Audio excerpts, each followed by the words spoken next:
O confronto travado entre Israel e Palestina é um dos conflitos de mais longa duração da história da humanidade. Estende-se oficialmente desde a década de 1940, embora a década de 1930 tenha presenciado uma crescente tensão e violência entre judeus e árabes. Passado todo esse período, de tempos em tempos, hostilidades acontecem entre os dois lados, aumentando a tensão. Historicamente falando, o conflito entre israelenses e palestinos se explica pelo controle da Palestina. Embora exista a questão da religião, que importa muito mais quando o assunto é Jerusalém, a rivalidade entre israelenses e palestinos tem motivos políticos, principalmente, e que envolvem o controle daquele território.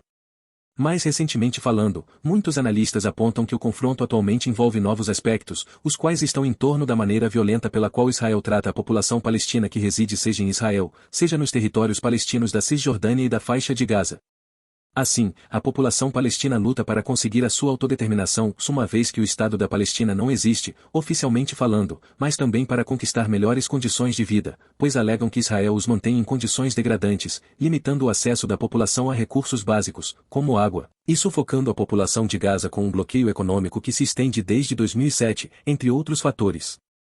Israel, por sua vez, defende suas ações afirmando que elas se justificam no contexto de combate ao Hamas, organização considerada terrorista pelos israelenses e que comanda a faixa de Gaza desde 2006.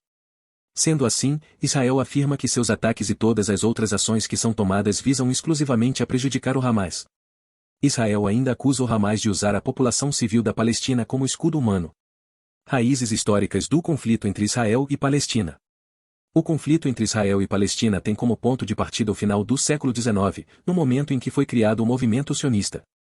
Na década de 1890, o sionismo surgiu a partir de um livro escrito por Theodor Herzl, um jornalista judeu-húngaro que passou a defender a criação de um Estado para os judeus na Palestina. A escolha do local se deu pelo fato de que a Palestina era o local onde os judeus residiam na antiguidade, antes da diáspora. A migração de judeus para lá se iniciou na década de 1880, mas começou a acontecer de maneira organizada a partir de 1897, logo depois do primeiro Congresso Sionista.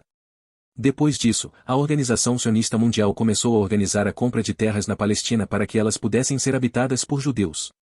O motivo desse desejo dos judeus de migrarem para a Palestina está diretamente ligado ao crescimento do antissemitismo em todo o continente europeu nesse mesmo período.